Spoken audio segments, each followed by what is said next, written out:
Hello everyone, and welcome to another episode of Trek Canon. So today we're going to be discussing three things. Well, let me start this way.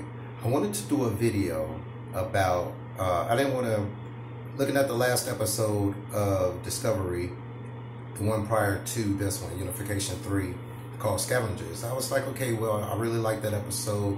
I wanted to see kind of where it was going to go before I did a video. So I was going to do a two-parter with Scavengers and Unification 3, but I decided not to do that because although Scavengers was a great episode, I really wanted to talk about Unification 3 and a little bit about what we learned so far, because I think I'm on an interesting path as far as where I think they're going with this burn. So let's start. First of all, Unification 3. Part 3 to the Unification series, which started in the Next Generation series, Unification 1 and 2, which revolved around Spock trying to unify the once warlike and used to be once people, Vulcans and Romulans. Now, first of all, Vahir. I think that's a cool name, but I don't remember in canon where the name Vahir was used, even when they were speaking in Vulcan. So, everyone has always referred to them as Vulcans and not Vahirians. So that was an interesting addition to canon that I'm gonna have to kind of research and see if that ever existed, but I don't believe it has. So,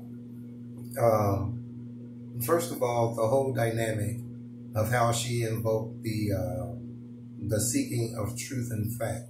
First of all, I wish we had something similar to that here. It would have avoided a lot of issues. I'm gonna have to tell you that right now. But just that whole process was pretty cool. Now, I don't want to give too much away, but so I'm gonna just have to say about that episode. It was a great episode. It represented Starfleet, especially that line when she said, I'm gonna trust you. I'm gonna give you my trust, and you basically don't have to give me yours, and I'm doing it because I'm Starfleet, So that was pretty cool. Also to add moms in. Oh man, here we go with those spoilers again. Anyway, but very good episode. I thought it was a nice, very good addition to canon and expanded on the mythos. But I wanted to talk about the burn a little bit in this video as well. In the last video that we talked about, I said that there was some connection between the music and the dilithium crystals, that the music that everybody was hearing, and the frequency that music is a frequency that could affect the crystals. Now, when they found the origin of the signal to be a planet, all right, the first thing that popped into my head was, man, Lazarus is back.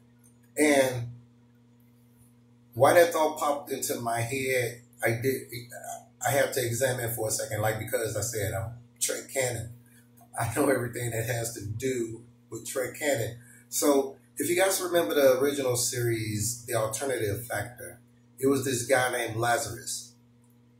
But what was interesting about that episode and what was going on with him is because his experiments were directly affecting not only reality, but dilithium crystals themselves. His experiments drained dilithium crystals totally, okay, which is an interesting term, but I'm thinking drained them of their time dimension effect. If that was the case, then any let me see, what was the word? Any active warp core, sorry about the ums and ahs, but anyway, any active warp core would be affected. Luckily, Kirk was in orbit of the planet under impulse, and that wasn't the case. But Lazarus got locked in time in his own dimension, fighting his evil self from an alternate dimension, which wasn't the mirror universe. Speaking of the mirror universe, Georgiou. Does anybody else think Emperor Georgiou is one of those replicated matter people with, say, some type of resemblance of her consciousness that dude probably recorded through those glasses and put in there to spy on Discovery? that would be weird. I mean, you can make starships out of it. I'm pretty sure you can make people out of replicated matter. Anyway, so let me tell you something. The Vulcans making stargates or jump gates. Come on, writers. We got to get away from this. Star Trek is supposed to be his own thing. I told you, we got slip drive, quantum slip drive, solid time waves, all kinds of things that we could use besides Stargate and Babylon 5 technology. We don't need to do that. People, we don't need to do that. Really? We made jump gates. That's what we're doing. We made jump gates. We made Stargates.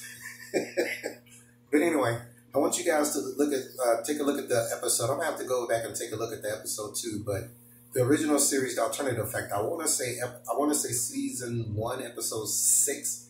I want to say that, but I could be wrong. I'm going to put it in the description at the bottom. But take a look at that and see if you guys think that that good old Lazarus is back doing his thing. And maybe evil Lazarus won and decided to take it out on the Federation for Kirk, locking him and good Lazarus inside that eternal battle. So I think that could be a plausible motive. All right.